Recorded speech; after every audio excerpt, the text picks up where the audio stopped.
Right, so 120 of you voted for me to talk about financing in general.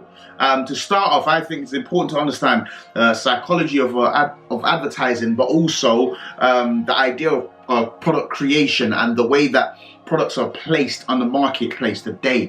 In my opinion, right, products have actually got more and more expensive. Obviously, there's several reasons to that. You could talk about inflation, you could talk about better quality. For example, our phones are better quality now. But also, there is one big reason why products have got more and more expensive, that being access to finance. Right now, unlike, let's say, 10 years ago, where, you know, companies were charging, let's say, £400 for a mobile phone. Now Apple are able to get away with charging £1,400, £1,500, and over the next sort of 3 to 5 years, it will probably creep up over £2,000 quite easily. And the simple reason for that is access to finance. They now know that back then, you know, you would probably save up to buy the phone outright. It was quite affordable at that point. But now, with finance being so readily available, it's right in your face. Even sometimes with bad credit, you can still get finance. So with that being so readily available, they can afford to make their prices more expensive, because they know that the product being expensive doesn't necessarily create a barrier to entry, because finance bridges that barrier to entry. So that's the important part.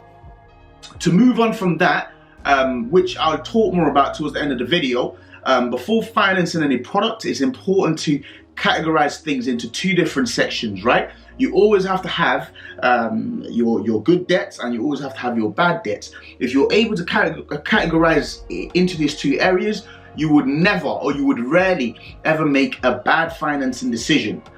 But back to the first point, I just want us to understand that, you know, these companies do spend billions on marketing. These companies, you know, they have the best brains. There's a psychology to human nature and just the way that humans think when you present certain things in front of them, you know. So it's important to know that, because I think we've got to a place where we've made ourselves believe that we need so many things. You know, we need everything. We need everything the latest. We need the newest iPhone. We need the newest laptop. We need the newest, everything newest, you know, and that's the psychology of money. That's the psychology of finance. That's the product creation side of things that I talked about earlier on. Quick example, like myself, right? I just recently purchased the iPhone 12 Pro Max, I think it's called. Before that, I had the iPhone 7. And I had that for quite a while. I had that for about, I'd say probably like 4 years, pretty much since it come out. And even whilst, because I previously worked in the mobile phone industry, even whilst I worked there, I remember I used to tell customers, don't always go for the latest model. The most important thing is find a phone that does the job for you. That might not necessarily be that £60 a month phone. It might be a £30 a month phone. But unfortunately, you know, everyone wants to get the latest. It's a craze now, isn't it? So that's that. Moving on from that, I then want to talk about, listen very carefully at this point, right? I want to talk about the golden rules that I play by. These are all things that I use in my personal life. And I think, you know, looking through so many profiles with regards to the credit masterclass, I think unfortunately, you know, people are caught up in this hype. And I think if you were to sort of live according to some of these rules that I'm about to give, it would make a massive difference to you. So point number one, or golden rule number one, only finance products that hold value or maybe increases in value, helps you make money, or improves your health. That's the only sort of products you should be financing. Anything outside that full scope is, that's what I would classify as bad debt. And moving on from that, I would also implore that you guys never finance more than 2 items at the same time, in terms of within the same space of time. And there's an exception to this rule, that being a car finance and your mobile phone, because depending on what your sort of lifestyle is, those could be classed as necessities. So excluding those 2 things, you should never finance more than 2 products at a particular time. So an example being, you shouldn't finance a PS5 and then let's say a washing machine, and then let's say a brand new MacBook. Like, you shouldn't. You should only pick 2 items finance those items, pay those off, and then, you know, get a new finance if you wish to. And the reason why I recommend that is, believe it or not, it would save you a lot of stress in future, because unfortunately, you know, eventually you'd drown in a lot of debt, and you'd start struggling to keep up with various payments, which actually leads me on to the third sort of golden rule. Always make sure that you pay these debts within the moratorium period. Firstly, you should never really be getting a finance unless you have an interest-free period on that finance. So I'll give you an example, right? I recently got a MacBook, gave it out to my sister, and then I got another MacBook. The first MacBook I bought that outright. The second MacBook, the first one wasn't the right size. It was the 13-inch, and I need a slightly larger one to do work effectively. So the second MacBook, I actually purchased from Curry's PC World, and I got a store card with them. Right? Check this out. I've got a store card with them. The MacBook was $2,500. I put down $1,200 as my deposit, and then I financed the remaining. I think it was like $1,300 remaining, right? And obviously I have a 12 months moratorium period. So ideally I want to pay that off within that period.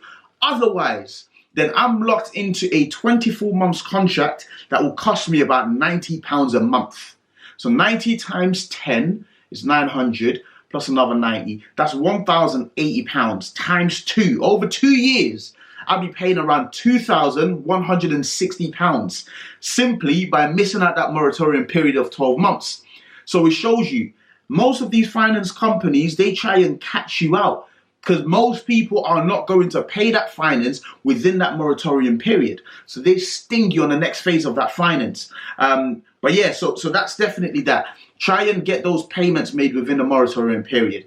Simply, the best practice is just set up a direct debit or set up a standing order.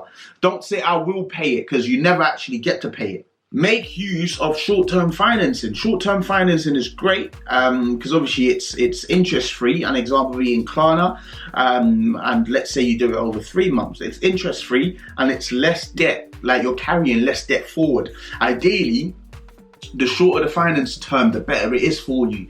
You know, it lessens your commitment. And let's say even if you're paying an interest, it lessens the amount of interest you pay. And just in general, you keep your debt lower you keep your debt higher over a shorter period of time, which essentially speaking on the broader sort of scale of things, it helps you carry less debt moving forward. Now that leads me to the other point that, you know, I see a lot of, and even my partner as well sees a lot of, that my partner that works within JVceo. Right. Try as much as possible not to use loans to purchase depreciating assets. Sometimes we look through profiles, for example, and it's 3 loan accounts, 4 loan accounts, and when I have conversations with the clients, and I'm like, where's the fun gone? Because hold on, you've got X amount in debt in terms of defaulted accounts, and maybe these loans could act as a consolidation loans for these defaulted accounts. The money is gone. They've purchased something else with it, you know, so try not to do that. Which then leads me on to the next point. Do not spend. Again, these are my rules. You can interpret it how you want, but do not spend more than 10% of your monthly income on financing deals. So if you earn £200 a month, there's no reason why you should be financing more than £200 a month. And that includes your mobile phone contract, that includes your car, that includes everything. If you're not, let's say now, if you break it down at £2,000 a month, and let's say 10% of that is 200, and you're thinking, hold on, with 200, how am I going to get a mobile phone contract? How am I going to get my car finance and then finance anything else that I may want? Then the answer is you need to make more money. You need to go out there and create more sources of income, because then the more money you make, the bigger that 10% pot actually gets. So that's my personal rule. Never finance more than 10%, or never spend more than 10% of your monthly income on financing. So that's it to wrap up this video. Like I said, always remember good debt versus bad debt. Before you make any purchases, always ask yourself that question. Is this a good debt? Is this a bad debt? Is it going to help my health? Help me make more money? Hold its value? Or what else did I say? Help you make more money, hold its value, helps your health, or just what else? or what else? It's basically not a depreciating asset. Always ask yourself that question. And believe it or not, we always have the right answers, but sometimes we trick our mind into doing the wrong or making the wrong decisions. Oh, I will pay it off. But if you know you're earning $1,500 a month and you're tight, you barely have any surplus income or surplus amount in savings, then why would you go ahead and actually make those purchases? Also, stay away from just peer pressure in general, because they would have you financing things that you don't really need to finance, but you're doing it to maybe look a certain way to the wider public. But that's that for this financing video. I hope you've caught up or caught a lot of tips from this video. I'll try and do more of these, and make sure you, obviously, if you're coming onto the Instagram channel for the first time, make sure you follow us. If you have any questions, make sure you DM. If you are watching this on YouTube, make sure you subscribe, and a lot more content coming in 2021.